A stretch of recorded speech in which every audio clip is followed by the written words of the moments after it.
எப்ப பாரு கேமே விளையாண்டு இருக்க. ஏதாவது திருக்குறள் கத்துக்கலாம்.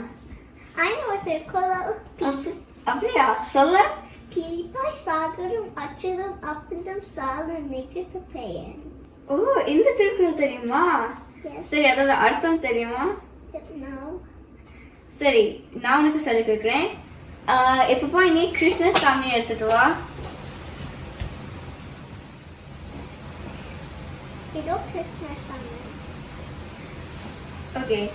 பீலினா கிருஷ்ண சாமியா? பீலினா மயிலழகு, அதாவது பீகாக் ஃபெதர். சகரம்னா வண்டி. Is it a car? Car இல்ல, மாட்டு வண்டி. What's a மாட்டு வண்டி?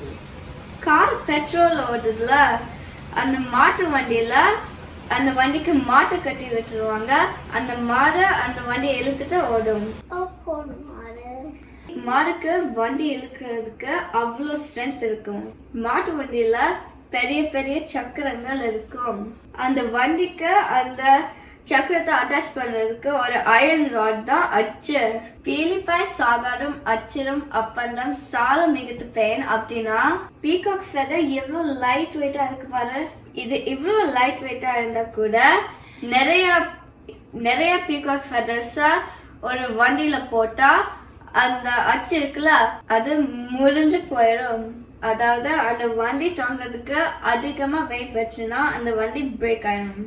Wait, how is like so light ones? If you put so much in, how it would be so strong? Peacock feather light வெயிட்டா இருந்தாலும் இப்போ 100 kg peacock ஃபெதர்னால தூக்க முடியுமா? Definitely no. So நிறைய பீகாக் ஃபெதர்ஸ் இருந்துச்சுன்னா அதோட வெயிட் அதிகமாகும்ல. Okay. இந்த திருக்குறளுக்கு மல்டிபிள் மீனிங்ஸ் இருக்கு. ஒரு மீனிங் அளவுக்கு மிஞ்சினால் அமிர்தமும் நஞ்சு. அதாவது too much of anything is good for nothing. இப்போ ஒரு சாக்லேட் சின்னதாக தான் இருக்கும்.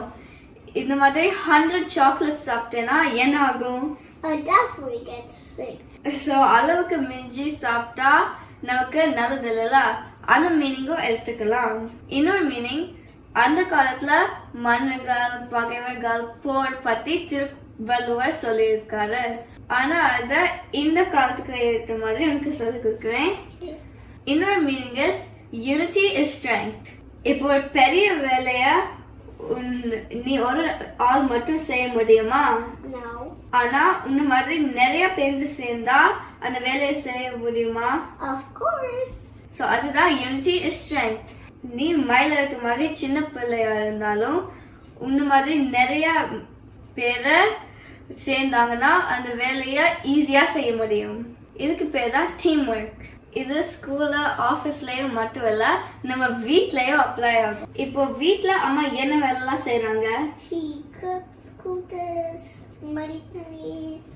ஆமா, அது எல்லாமே சின்ன சின்ன வேலையா இருந்தாலும் ஒரே ஆள நம்ம அம்மா எல்லாத்தையும் பண்ணா அவங்களோட அச்சு முறிஞ்சிடும், ரொம்ப டயர்ட் ஆயிடுவாங்க. But I help her do cooking and cooking. And துணி மடிக்கிறதுல I help her. And அப்பா குக்கிங்ல காய் கட் பண்ணி ஹெல்ப் பண்ணுவாங்க. இந்த மாதிரி நம்ம வீட்ல நம்ம அம்மாவோட வேலையை எல்லாரும் ஷேர் பண்ணிக்கிறோம்ல.